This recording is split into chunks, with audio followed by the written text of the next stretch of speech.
The next topic for discussion is economies of scale. Okay, ये term क्या है and why it is significant? Economies of scale. ठीक है, economies of scale that means आप कैसे अपने बिजनेस को स्केल करके अपना कॉस्ट ऑफ प्रोडक्शन रिड्यूस कर सकते हो. Now you would ask me what is a CO. देखो, before this we got to know what is the cost of production. किसी भी चीज या सामान का कॉस्ट ऑफ प्रोडक्शन होता है कि कितना खर्चा उसको बनाने में इन्वॉल्व है. ठीक, and cost of production comprises of lot of portions like starting from your raw materials. ठीक है, then your labor cost, the labor and the people working for its production. Then you have your overheads, you have your marketing cost, you have your finance cost. ठीक है, और उसके साथ सबसे important is your rent. Rent is your fixed cost. ठीक है, बाकी ये सब जो आपको कॉस्ट दिख रहे हैं वेरिएबल है.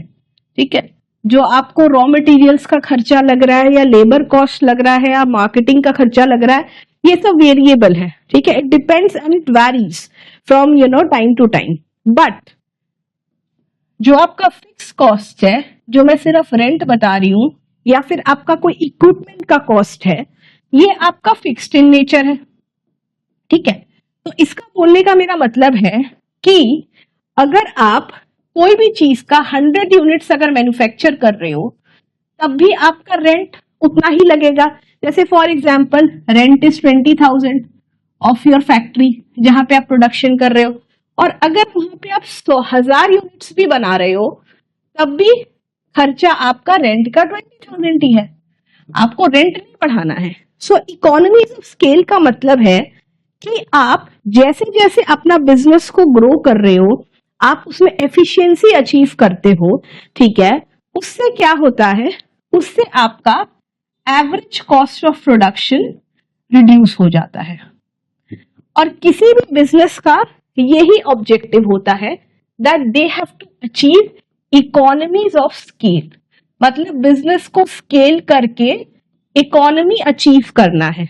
दैट मीन्स ऑप्टिमम आपको मनी स्पेंड करके आपको मैक्सिमाइज करना है अपना प्रोडक्शन.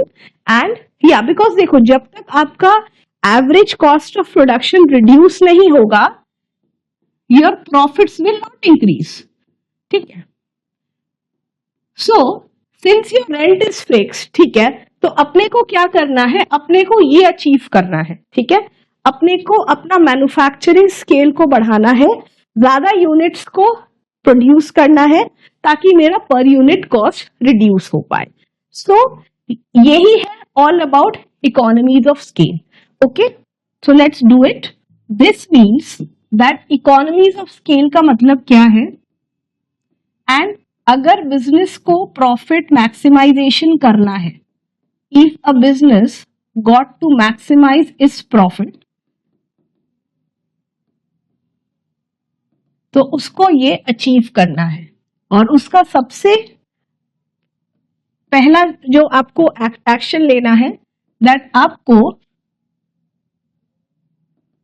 प्रोडक्शन कॉस्ट जो है, एवरेज प्रोडक्शन कॉस्ट है, उसमें you got to have a reduction. ठीक है, why? Because your fixed cost are fixed. ठीक है, ये चेंज नहीं हो पा रहा है. तो अगर हम यूनिट्स बढ़ा रहे हैं, अगर हम 100 से 1000 कर रहे हैं, तो हमारा जो एवरेज कॉस्ट है वो रिड्यूस हो रहा है. नाउ कम्स द क्वेश्चन कि जो बाकी कॉस्ट है उसका क्या. ठीक है, चलो रेंट का हमने ले लिया. दूसरी चीज, अगर आप प्रोडक्शन का यूनिट्स 100 से अगर 1000 कर रहे हो, that means your suppliers would also supply you your raw materials at a reduced price. Obviously, because पहले आप उनसे जो सामान ले रहे थे वो 100 यूनिट का ले रहे हो, अब आप 1000 यूनिट्स प्रोडक्शन कर रहे हो, तो रॉ मटेरियल्स का भी आपका कॉस्ट रिड्यूस होगा। तो यहाँ पे आपका एक कॉस्ट रिडक्शन आ गया, रॉ मटेरियल्स का आ गया, फिक्स्ड कॉस्ट का जो एफिशिएंसी है वो आपको ऑलरेडी मिल रहा है, ठीक है।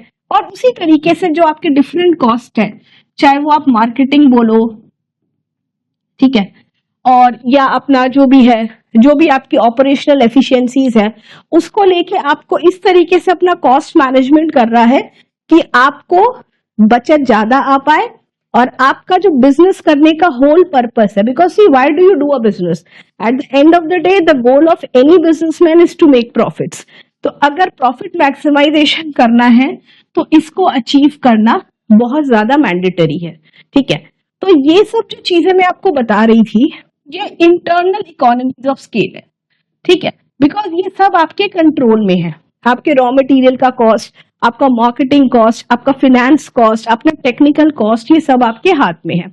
उसके अलावा और एक तरीके से हम इकोनॉमीज ऑफ स्केल अचीव करते हैं, वो है external, but this is not in your control. External environment में फॉर एग्जाम्पल आप जिस भी सेक्टर में ऑपरेट कर रहे हो, वहां पे कुछ अगर गवर्नमेंट के रिलैक्सेशंस हो रहे हैं in terms of taxes plus subsidies, लेकिन हाँ, ये जो एक्सटर्नल एफिशिएंसीज या इकोनॉमीज ऑफ स्केल है, ये सिर्फ आपको नहीं मिलने वाली है, ये पूरी इंडस्ट्री को अफेक्ट करेगी, right. Because for example if you are into manufacturing business, अगर आपको इसकी बेनिफिट मिल रही है तो आपके दूसरे कॉम्पिटिटर को भी मिलने वाली है, राइट। तो जो आपको कैपिटलाइज करना है that is on your internal efficiencies.